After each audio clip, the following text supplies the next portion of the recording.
नमस्कार दोस्तों, आज के सेशन में हम बात करेंगे रेबीज के बारे में। देखिए, ये वर्ड तो आपने जरूर सुना होगा, रेबीज।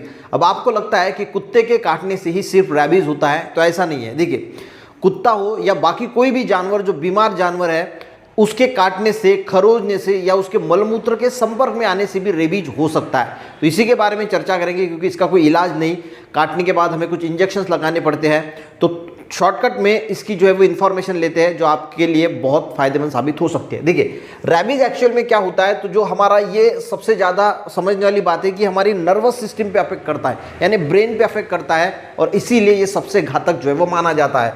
अब बीमार जानवर जो होता है उससे जो है वो इंसानों में ये आता है, और ये रेप्टो वायरस नाम का एक वायरस होता है, जिसकी वजह से रेबीज होता है। अब ये होता क्यों है, रेबीज क्यों होता है? देखिए, ज़्यादातर केस में जो कुत्ते होते हैं उनके काटने से ही रेबीज होता है, पर ज़्यादातर केस में। पर कुछ कुछ केस में ऐसा भी होता है कि अगर कोई दूसरा जानवर है, जैसे कि बंदर हो गया, घोड़ा हो गया, जंगली चूहे हो गए, चमगादड़ हो गए, गधे हो गए, लोमड़ी हो गई, तो इनके काटने से या फिर खरोचने से या फिर इनके मलमूत्र के संपर्क में आने से भी जो है वो रेबीज हो सकता है। अब देखिए, रेबीज अगर होता है कि कोई काट लेता है, खरोच लेता है, तो सबसे पहले आपको क्या करना है कि वो जो घाव है उसको 15 मिनट तक बहते पानी से, साबुन से अच्छी तरीके से धोना है, और जल्द से जल्द जो है वो हॉस्पिटल में जाना है। अब लक्षण क्या होते हैं? देखिए, अगर आप रेबीज में देर करोगे, अगर कोई भी कुछ काट जाता है, कोई कुत्ता हो या बाकी का जानवर आपको काटता है, खरोचता है, तो देर मत करिए, क्योंकि देर जैसे जैसे देर करेंगे तो 5-6 दिन में ही इंसान की जो है वो मृत्यु इसमें हो सकती है।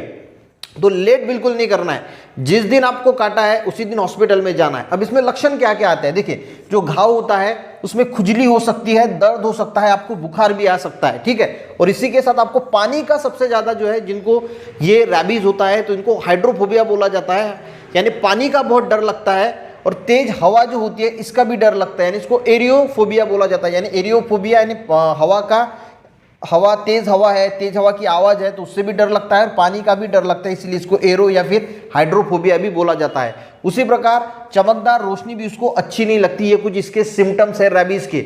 अब 5-6 दिन में मैंने जैसे बोला कि इंसान की मृत्यु भी जो है वो हो सकती है, इसीलिए हमें लेट नहीं करना है। जैसे कोई बीमार जानवर है या नहीं भी है, कोई भी जानवर काटता है, खरोचता है, या आप उसके मलमूत्र में संपर्क में आते हैं, तो आपको क्या करना है, नज़दीकी हॉस्पिटल में जाके जो एंटी रेबीज वैक्सीन है, जो 5 डोज में आती है, यानी 5 डोज उसके होते हैं, इंट्रामस्कुलर इंजेक्शन जो है वो दिए जाते हैं। अब देना कब है ये भी समझ लीजिए। जी देखिए, ये इंजेक्शन किस किस दिन दिए जाते हैं। मान के चलो कि आज आपको जो है वो कुत्ते ने या फिर किसी दूसरे जानवर ने काट लिया, तो आज का जो दिन है उसको 0 दिन बोला जाता है। 0 दिन, तो पहला जो वैक्सीन लगाएगा वो 0 दिन, यानी जिस दिन काटा है उस दिन लगाया जाएगा।